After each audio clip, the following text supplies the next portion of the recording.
Hoy estamos aquí con mi amigo Antonio. Antonio es un profesional de los idiomas, es intérprete y también enseña en idiomas. Antonio, ¿cómo estás? Estoy bien, gracias, Alex. Mucho gusto.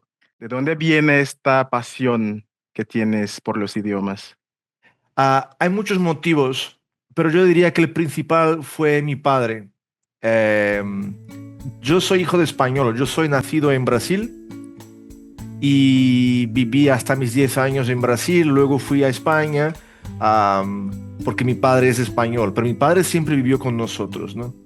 Y yo desde chiquito lo escuchaba. Entonces, desde chiquito yo llamábamos a nuestra familia por teléfono, las tías hablaban español y mi mamá hablaba en portugués y mi abuela hablaba portugués en casa, entonces yo era muy chiquito, entonces yo cambiaba, ¿no? Entonces digamos que lo, el gran motivo fue el hecho de que mi padre es español, ¿no? Pero no solo eso, no solo por esa cuestión, es porque mi padre siempre hablaba portugués.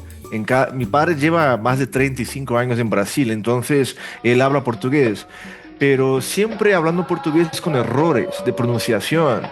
Algunos errores de pronunciación, pero entendibles porque sabes que hay muchas semejanzas entre portugués y español. Y entonces aquello se quedaba en mi cabeza y yo decía, ¿por qué se equivocó en esto? O mira, se equivocó en aquello.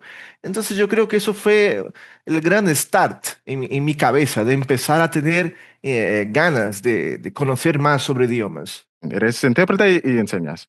¿Cuál de estos es lo más difícil y por qué? Ah, esa, Mira, la verdad es que los dos son difíciles, pero es difícil elegir uno solo, diciéndote por qué es más difícil. Yo diría que el más difícil de todos es educación, es enseñar idioma. Sí, por supuesto que interpretar bien es difícil también, muy difícil, porque se requiere práctica, entrenamiento, conocimiento del argot, de la jerga avanzada, la jerga médica, la jerga legal, la que sea. Pero hay una cosa que llevo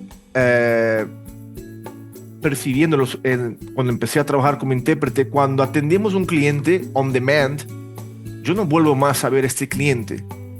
Él tampoco sabe quién soy yo. Entonces, lo que dure la llamada o la conferencia, lo que sea, una hora y media, tal vez yo nunca más vuelva a verlo. Pero para enseñar un idioma necesito tener al alumno como mínimo 3 a 6 meses. Entonces hay que crear un vínculo con ese alumno. Y hoy en día parece que las personas tienen como que un miedo, una preocupación o algo que les impide crear un vínculo con nosotros, profes. No sé si tú has tenido esa sensación o algún otro entrevistado de tu podcast, pero parece que las personas hoy están muy individualistas y sobre todo con las tecnologías, la gran cantidad de recursos, la gente ya no se deja influenciar tanto por la figura de un profesor. ¿Y cuáles son los idiomas que hablas, Antonio? Yo sé que, pues claro que español, Sí, portugués, español. claro, pero ¿qué más?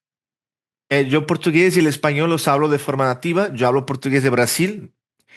Soy nativo del portugués de Brasil y soy nativo del español de España, pero me manejo bien en el latino, tanto que cuando yo hago interpretación, mayormente son latinos, yo modulo un poco más mi voz para que suene un poco más latina y me entiendan mejor. Porque los latinos son más cariñosos que los españoles, son más, ah, por ejemplo, cuando dicen ahorita, ¿no? Eso Sí. los españoles no lo decimos, decimos solamente ahora. Hablo el inglés, que sin el inglés yo no estaría interpretando, ¿no? Porque trabajo mayormente para los Estados Unidos. Y luego también sé un poco de francés e italiano. Tengo el nivel básico. Yo viví 15 días en Francia, en el sur de Francia, y tengo un certificado que gané allí. Entonces fueron 15 días intensivos de intercambio en una escuela y aprendí bastante. Tengo materiales didácticos aquí en mi estantería, ¿no? Yo tengo una cierta relación con el francés un poco frustrada, porque el francés es muy difícil. Y el italiano también por cuestión de la semejanza y porque Brasil tiene muchos italianos acá, descendientes de italianos. Sí. Entonces, tanto que es algo para quien nos esté viendo después en este podcast, en Brasil es más común que el brasileño quiera aprender italiano que el español. Fijaos, Interesante. sí, tanto porque tenemos a muchos países que hablan español alrededor de Brasil, pero hay más colonias de italianos en el sur. Ah, Y entonces al brasileño le gusta mucho el italiano, le gusta mucho la cultura italiana, todo, la comida, la cultura, el idioma. Yo he tenido muchos alumnos que son descendientes de italiano. Eh, tenéis a pesar de que sois islas y sois pequeñitos en comparación con Brasil, tenéis mucha cultura e historia. Inclusive sí. busqué en internet sobre tu isla y ahí es el lugar de Calipso. Sí, sí, es como, sí, donde nació el calipso y ahora hay calipso en diferentes partes del mundo.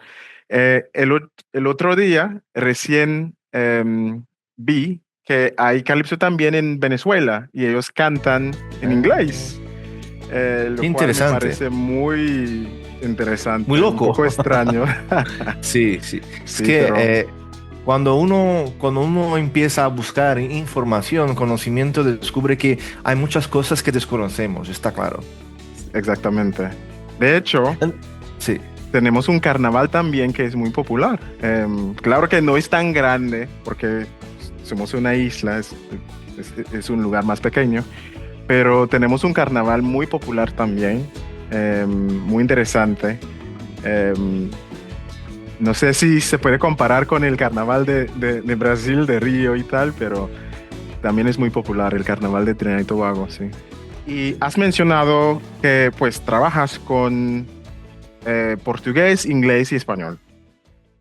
¿Qué sí. enseñas entonces? ¿Enseñas, me imagino que español y quizás inglés? No sé. Sí, yo enseño los dos idiomas. Portugués ya lo enseñé también, portugués para extranjeros. Llamamos esto en Brasil de PLE, portugués como lengua extranjera. Igual que tenemos el acrónimo ESL, ESL para inglés, English as a Second Language. ¿Qué ámbito de la interpretación o qué, sí, qué campo? ¿El campo médico, de la ley? Yo soy más OPI, Over the Phone Interpretation, entonces es on demand. Ajá, Empecé como medical, eh, a pesar de que hay muchos que dicen que para que paremos de utilizar el término medical y usemos más healthcare. Porque si yo atiendo un scheduling de cita, eso no es médico, eso es más de marcar la cita con el médico primario, ¿no? sí. Entonces, eso hace parte del sistema de salud. Entonces, yo empecé como healthcare interpreter y entonces tuve entrenamiento de los departamentos, ¿no? De oncología, pediatría, vocabulario me refiero, los glosarios, los protocolos. Y luego, claro, en los Estados Unidos, si eres médico, también eres community y acabas también atendiendo llamadas de banco, de seguro de la póliza del coche y inmigración también, papeleo. También atendí llamadas de ICE, pero no sabíamos que era ICE en el comienzo. Solo se sabe que es ICE a partir de la mitad de la call. ¿No? Ah, Por cuestión del HIPAA, ¿no? No podemos tener acceso a muchas cosas. sí. Y ahora recientemente empecé más con otra empresa que no puedo decir cuál es confidencial, pero empecé más con legal. Y es difícil. El ¿Te legal parece interpretation, difícil? sí, es difícil. Más que el médico, más que la Es- interpretación médica. yo diría que sí, porque si tú preguntas, ¿do you plead guilty? ¿Por qué no pueden decir, ¿do you declare guilty? ¿Por qué tienen que cambiar la palabra si ya tenemos la palabra para declare? No, pero como es jurídico, es plea. Sí. Entonces, como este ejemplo, hay muchos más. Entonces, es como si tuvieses que aprender un otro inglés solamente para interpretar ese inglés jurídico. ¿Y qué haces para prepararte antes de hacer Para, una... Si sí. tienes un caso, por ejemplo, y tienes los detalles del caso, claro que tienes que revisar tus glosarios y este tipo de cosas. ¿Qué es tu método de preparación antes de un caso? Buena pregunta. Bueno, yo hice un curso y tuve que aprenderme el vocabulario, ¿no? El argot. Entonces, yo tengo tres monitores acá. Tengo uno en la vertical, Te tengo a ti enfrente y otro a la derecha. Entonces, cuando estoy traduciendo, normalmente tengo abierto acá algunos apuntes míos y algunos guías que me dan el auxilio necesario. Obviamente que estas llamadas que estoy atendiendo de legal suelen tener ya un patrón que ya es reconocible. Ya se sabe de lo que se va a hablar. ¿Entiendes? Entonces es como un médico. Me imagino que tú eres médico. A partir de un cierto punto, tú sabes que lo que se le dará al paciente es Tylenol. Sí. Pero te callas, esperas a que él haga el prescription. Ok, te voy a dar Tylenol y atorvastatin. Tú ya sabes que el médico que va a darle. Pues lo mismo, a partir de un cierto momento ya tienes un patrón y con ese patrón ya te da mucha más seguridad y alivio, ¿no? ¿Tienes como una historia personal, una historia fuera del trabajo, cuando Sí. has tenido la oportunidad de usar uno de los idiomas que hablas en un Sí, entorno más relajado, quizás un viaje o algo así? sí, sí, por supuesto. Mira, yo viví en Córdoba, Andalucía, que fue allí donde yo viví en España, y hay un gran problema en España que es a los españoles no les gustan los idiomas extranjeros. No les gusta. Portugal está a la izquierda y nadie quiere aprender portugués. Francia está a la derecha, nadie quiere aprender francés. Entonces yo veía que ellos eran un poco xenófobos con la cultura extranjera. Entonces yo siempre me destaqué por ser el chico que le gustaba los idiomas. Y yo recuerdo que un día yo fui a un barrio, no recuerdo exactamente cuál fue el motivo, pero habían chicas y chicos de otros países que vinieron a hacer un intercambio en Córdoba, pero nadie, estaban perdidos. Entonces yo fui allí a ayudarlos y cuando llegué, hasta hoy recuerdo, había una chica de la India, una chica hindú que solo hablaba inglés, no hablaba español. Ella había venido al intercambio de Córdoba para aprender español nivel básico, nivel A1. Y yo empecé a hablar con ella en inglés y ella me habló muy bien de mí a las otras chicas. Entonces yo empecé a decir, pues mira, aquí está el centro, aquí hay algunos restaurantes. Te estoy hablando de una época que no teníamos smartphone. Entonces no tenías cómo entrar en Google Maps. Eso fue en 2006, creo. En aquella época era un celular normal. Entonces yo le di un norte a las chicas. Mira, allí tenéis el centro, podéis pasear por allí. Aquí tenéis los restaurantes principales para comer. Algunos son más baratitos, baratuchos. Entonces eso fue algo que me elevó mi autoestima, ¿no? Digamos, fue una experiencia personal que dije, hostia, decimos mucho hostia en España, que sería como carajo. Hostia, yo pude ayudarles a ellos.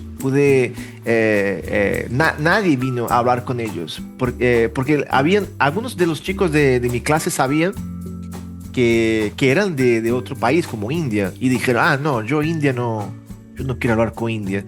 El español de España, en mi punto de vista, el español que me esté viendo acá, que me perdone, pero siempre los españoles han sido un poquito anti-inmigrante, anti-extranjero. ¿Qué consejo tienes para para esas personas quienes están empezando en su viaje con los idiomas? Yo podría dar muchos consejos. Mira, quiero que la persona que escucha ahora esta última pregunta entienda lo siguiente. Nosotros que tenemos, yo tengo 36. ¿Cuántos años tienes, Alex? Yo tengo 39. 39, casi 40, casi 40. Sí. Nosotros en nuestra época no teníamos casi nada, no teníamos app, no teníamos IA, no teníamos nada. Entonces, ¿a dónde íbamos? ¿Al libro o al profe? No teníamos muchos recursos. Y hoy en día hay muchos recursos. Entonces, yo diría para esa persona que quiere comenzar en el mundo del idiomas, que intente dosificar los recursos que ella empiece a utilizar. Intente equilibrar, es decir, no intentes utilizar al mismo tiempo podcast, película, canciones, aplicativo Duolingo, profesor, material didáctico, guía, si no la cabeza se va a poner como loca. Entonces yo diría, intenta mantenerte un mes, 3 meses como máximo, utilizando solo un recurso o dos como máximo. Asimilaste ya lo mínimo, lo básico, preguntas, respuestas, ya sabes el alfabeto, ya sabes algún vocabulario básico, entonces puedes comenzar a utilizar una otra cosa.